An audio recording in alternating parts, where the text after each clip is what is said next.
Tonight on a special episode of Street Soldiers. A star, bigger than life, and on top of the world. But then, tragedy. The artist was sitting in his parked GMC Suburban when he was gunned down. Now, 20 years later, Street Soldiers is saluting an icon, the Notorious B.I.G. Here's Lisa Evers. His creativity and musical genius remain a vital influence on hip-hop to this day, one of the true greats of the music and culture. But 20 years later, the murder of Notorious B.I.G. remains one of hip-hop's most troubling mysteries. Biggie, Biggie, Biggie, can't you see? Sometimes your words just hypnotize me. Christopher Wallace, better known as hip-hop superstar Notorious B.I.G. The Brooklyn-born rapper was 24 years old and at the height of his platinum-selling popularity when he was gunned down in Los Angeles on March 9th, 1997. He was coming out of an award show after-party. His best friend Lil Cease, who was 17 at the time, says they didn't see it coming. They played Hypnotize in there like 10 times. Everybody was showing love, going crazy, and we didn't get no threats. It wasn't nobody throwing up no west side at us. It was just really just totally cool. Nothing happened until we walked outside and got in that truck and stopped at that red light. And that car just pulled up out of nowhere and just started firing shots in our truck. Biggie was in the front passenger seat of the SUV and died about an hour later. The LAPD launched an investigation, but the department was in turmoil due to a gang-related corruption scandal. At one point, they came to New York, says former NYPD Lieutenant Darren Porcher, who was involved with the case. The LAPD came to New York City, and they met with a contingent of officers within the NYPD because they were trying to assess who Christopher Wallace knew here in New York City. It was all a dream. I used to read Word Up magazine. Biggie's murder broke the hearts of his fans, many who saw his rap to riches story as an inspiration for their own lives. Thousands lined the streets of Brooklyn for his funeral procession, too many for the service, which attracted former Mayor David Dinkins and Queen Latifah.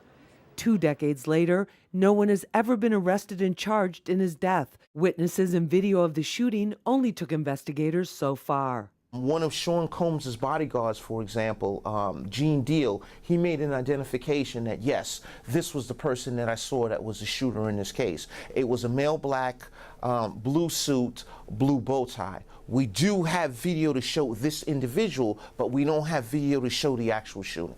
Lil Cease says Biggie was on the verge of a new life and leaving old beefs and street drama behind.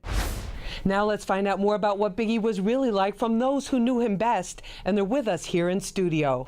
Joining us, Miranda Johnson. She's a multimedia hip-hop journalist, former digital producer for Double XL magazine. Miranda, thanks so much for being with us. We appreciate it. Thanks for having me. Also with us is Lil Cease. He's a hip-hop artist, member of Junior Mafia, Biggie's best friend from back in the day. Thank you so much for being with us, Cease. What's going on? Good to have you back. We really appreciate it. Also with us, Hot 97's own DJ Enuff. He's also the Hot 97 Mix Show coordinator, the CEO of the Heavy Hitters, and he also DJ'd on tour with Biggie, so we got to know him really, really well. But Cease, I want to start with you. Biggie the Man, what, as your friend, what are the things that people don't really know about him? What people don't know about Big, probably his sense of humor, how funny he was. Enuff could tell you that.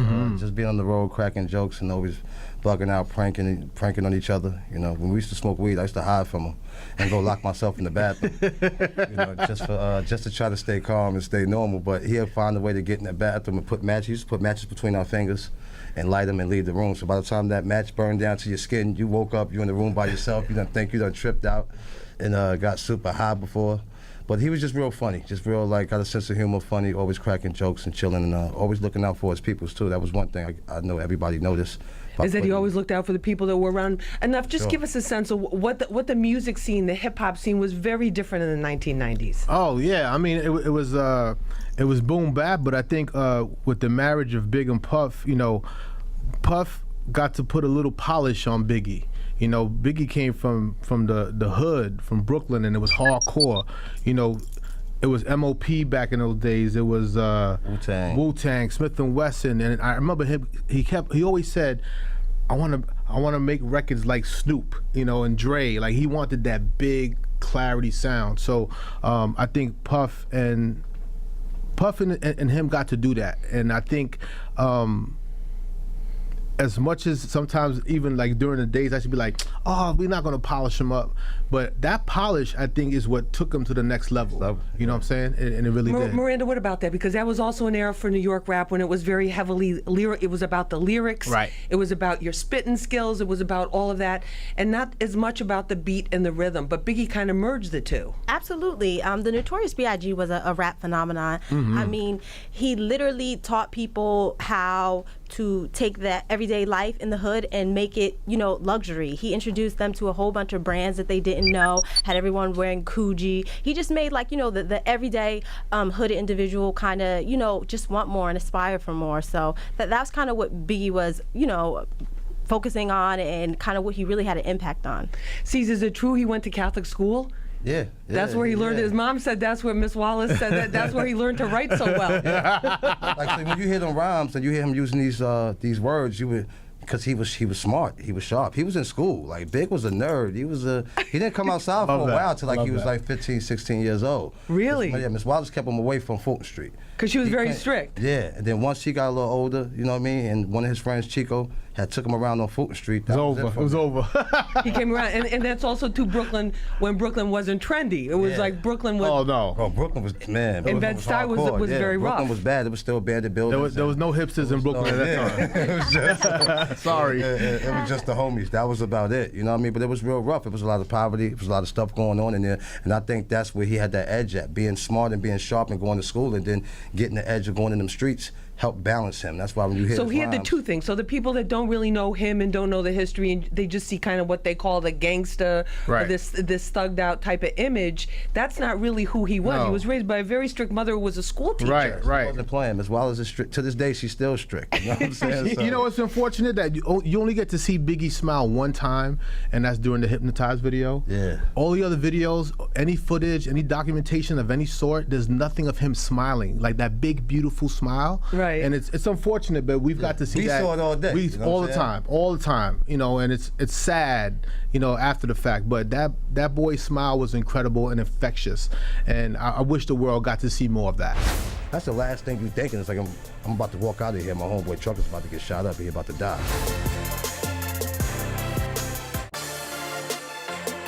Let's talk about what happened, 20 years ago. I remember where I was and how I got that phone call on March 9th, 1997, that this had happened and the word spread and we all rushed down to Hot 97 to the station to just deal with it and find out what was going on because there was no social media in 1997 like that. So you had to really go in person and just show up. But Enuff, where were you when that happened? For me, I was home sleeping. My brother-in-law at the time, Will, woke me up and was like, yo, turn on the radio, man. I think your man got killed. And he didn't want to tell me. And I was like, what? And I didn't get a call from Cease and Kim yet. It was before that. And I was lost and I broke down, started crying. And then about 10 minutes later, I spoke to, was it Rock? It was Rock, you and Little Kim at the same time, and they were at the hospital, and they called me, and we were just screaming at the top of our lungs, and we can't believe it, our guy is lost, and I was just stuck. The crazy part is, I don't even remember asking them what happened. You know how usually you ask somebody, well, what happened? Right. We didn't even ask what happened, because in my mind, and I told Cease about this yesterday, I had this pre-notion like this guy was gonna pass away. You did? I did. I was telling D-Rock before I said, just watch our boy, man. Because, look, listen, let's be honest. During that time, it was very tense. During that time, it was very tense. We got a lot of violence. A lot of threatened, what's those called? Death threats. Death threats, crank calls. All that stuff was real. And for me, if Big and Puff and everybody wanted to go celebrate and do the album, they still should have been allowed to do that. But I just had this feeling it was going to happen, and when it happened, it just broke my heart. And Season, this was against the backdrop of a time where the East Coast, West Coast beef was at its highest. Yeah. You didn't have rappers traveling around to other cities and other regions like you do today. You were there. You were in Los Angeles. Tell us what your experience was. You was in the car. I was in the car with him. Right. So I was in the seat behind him. And, you didn't see it coming. We didn't expect it. No, we was out there for almost 2 months, just doing promo. He was He was working on Puff album. He was helping Puff with some of his records for his album. And we were supposed to went to London, I think, 2 days before that. But they was trying to send just me and him there. He was just like, yo, I'm not, who gonna do my flights and tickets and hotels? Lil Cease? Like, come on, like, I'm not gonna do that. He's like, yo, I'd do anything to not go. And we were just like, Puff was like, all right, well, you wanna work? He was like, yeah, I'll work. So we kind of just sat back and he was just finishing up. He did the Benjamins, he did the Benjamins remix. He did that verse, and he did the Victory verse for Puff album. And then he just wanted to go out and hang out one day. And to this day, I wish I would have just told him no, because he asked me and D-Rock, like, yo, what's up? Y'all want to roll out tonight? And we were just like, yo, you Big Papa. We out here with you. But wasn't that the awards? There was the awards, and then they broke, and there were like thousands of people. Soul Train Awards. Yeah, it was that weekend, and I think we were sitting in front of Andre Harrell had a party at this mansion out there in the hills, and Big was like, you know, I ain't been out in a few days. Let's go have some drinks and go chill. And we wound up going to the museum, to the vibe party. Which is where they had the party. Yeah. And then they left, and then you guys left. Yep, we left, and it wasn't no problems either. Like, they played Hypnotize in there like 10 times. Everybody was showing love, going crazy, and we didn't get no threats. It wasn't nobody throwing up no West Side at us. It was just really just totally cool. Nothing happened until we walked outside and got in that truck and stopped at that red light. And that car just pulled up out of nowhere and just started firing shots in our truck. To the side of the truck? Yeah, we was in the middle lane. It was like 3 lanes. And once we pulled out from under the parking lot, we got caught at that light right there. So whoever must have got through that traffic from everybody pulling out the parking lot, and he just rolled up on the side of us, didn't say nothing, didn't yell nothing, just came and just started firing in the door, and Biggie door. I was right behind him. I jumped out, touching myself, thinking I got shot. Cause I was literally right behind him. He was in the passenger seat, and I was in the back seat behind him. So there was nothing like at the party, like you said, there was nobody throwing up a set sign, nobody, looking at you sideways Totally smooth. I mean, we was out there for 2 months, so we used to get little people like, little jesters throwing West Side when we went to the mall and stuff like that. But it was real light stuff, you know what I'm saying? And Big just wanted to be there. Everybody was like, why he was out there. That was Big calling. He wanted to go there. He wanted to be there. Cali. He enjoyed it. Big love Cali. And we was moving around. One, like, we just stayed in places. Like, we was all over. We was hanging out. We was going to eat. We was going to clubs. He was hanging out. We was kicking it with Daz. We was kicking it with Corrupt. We would go see Snoop every now and then. Like, we was out there actually hanging out. He was working, too, promoting the Life at the Death album and promoting the single. So you were part of the lifestyle and enjoying the lifestyle. It wasn't like you were holed up in the studio or in a hotel room the whole time. Nah. We was out there, we was out there having the ball, having fun. We was flying to Frisco, to the Bay, going to do the stations out there, doing promo. Right, back in them days, we was still doing meet and greets. You'll go to record stores and sign there was autographs. You had to do real. You had to do real to work. promote an album. You couldn't just. It wasn't just putting something on Instagram or Snapchat. We didn't have that. You had to go in person. It had to be manually. Nowadays kids have a lot of advantage to this day. They the digital drop their thing. video right off their phone. Right, but everything, and everything was very personal, and I think that added a lot to the tensions that were there. But after you jumped out of that truck and you heard those gunshots, then what happened? And then we went back. We went to the back of the truck just for a minute, just to cover, and then we realized Big door didn't open, and we all ran back to the car, and he was just like leaning over the console of the seat, just with his eyes just like wide open, just with that shocked look, like he couldn't believe what happened. And he didn't yell, he didn't say nothing. There was no words from him. And we all just jumped back in the truck, and Puff got in our car, and we just drove to the hospital. So just completely out of nowhere? Yeah, just out of nowhere. We didn't see that coming. You know what I mean? We didn't think it was going to happen. But a few people were seeing things from around there. D-Rock, they were seeing certain people just moving around the parking lot that was just like real suspect. But you're not thinking nothing. You're not thinking that's the last thing you're thinking about. All right, somebody about to shoot at our truck as soon as we get out this parking lot. Right, and you always have people, anytime there's a big event and there's celebrities, you always have people kind of like trying to catch a glimpse and take a look at them. Down. They just shut it down because it was too crowded. So it was a bunch of Muslim security, it's regular security, it's the police, it's the fire department. That's the last thing you're thinking. It's like, I'm about to walk out of here. My homeboy truck is about to get shot up. He's about to die. Like, that was just like totally off the blue. We didn't see that coming at all. And to this day, nobody's been arrested for that murder. No. There have been all kinds of different theories and investigations and things like that. But does that bother you as his friend, as somebody that just was so close to him? Of course. I want that justice for his moms. You know what I'm saying? Miss Wallace, that was her only son. Right. And she's been fighting for that justice to this day. You know what I mean? Like, she wants somebody responsible for that. She wants them to, she wants some justice from that. And that's what I'm fighting for.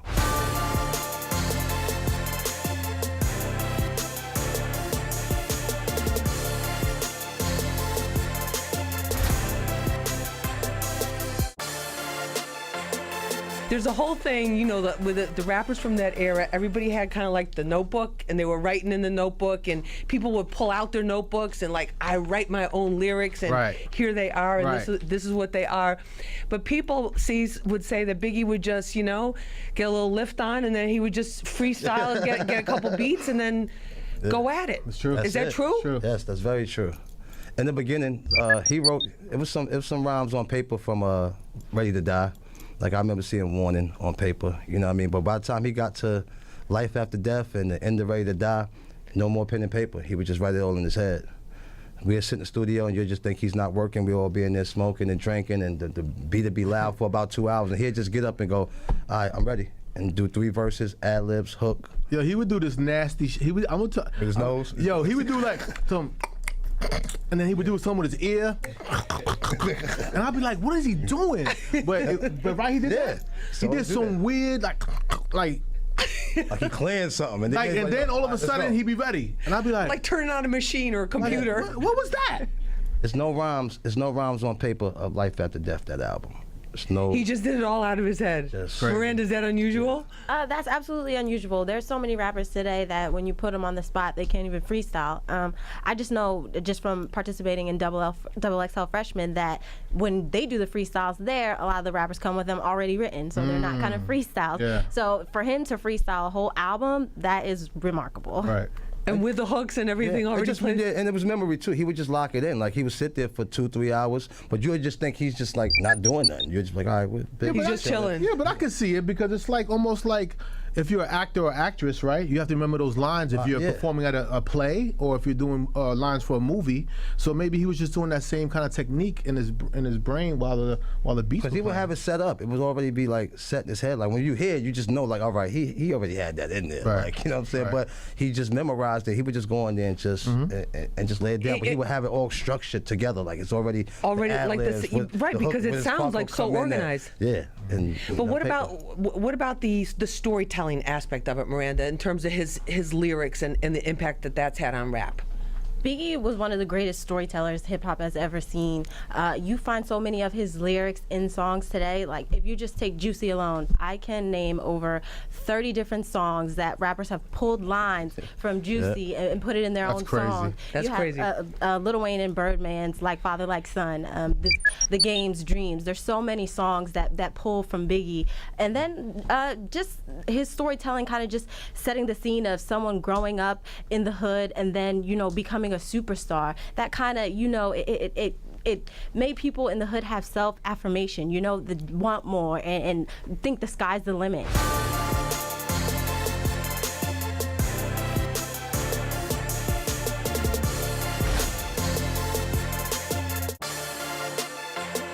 Miranda Johnson, multimedia hip-hop journalist, the one and only Lil Cease. Thank you so much for sharing such personal things for us. We really appreciate it. And DJ Enuff, my brother, always a pleasure to have you. My love. And I want to say this. I've been talking to a lot of people over the years about the murder of Biggie. As you know, I'm a news reporter too. If you have anything you want to tell me, you know I do not reveal my sources, even if I have to go to jail to protect them. That's word. And you can contact me. You don't play. It's true. I'm not playing. I'm telling you right now, if you have anything you want to tell me, if you have any piece of information together, murder cases are never closed. And I think that when we really value somebody as quite clearly the world values Christopher Wallace, Notorious B.I.G., his mother, Valletta Wallace, she deserves justice. His children, his family, they deserve justice too. So if you have any information you want to tell me in confidence, you can get a hold of me on Twitter, on Instagram. My email's on my Twitter. You can call me, you can hit me up on the streets, stop me on the streets, whatever, and I will definitely look into it. And I'm going to continue looking into it. We've talked to Russell Poole on this show. We've talked to Valletta Wallace on the show. We've talked to many other people on this show, and we'll continue to do it. And let's see justice for the family. That's really the way to honor Big Papa.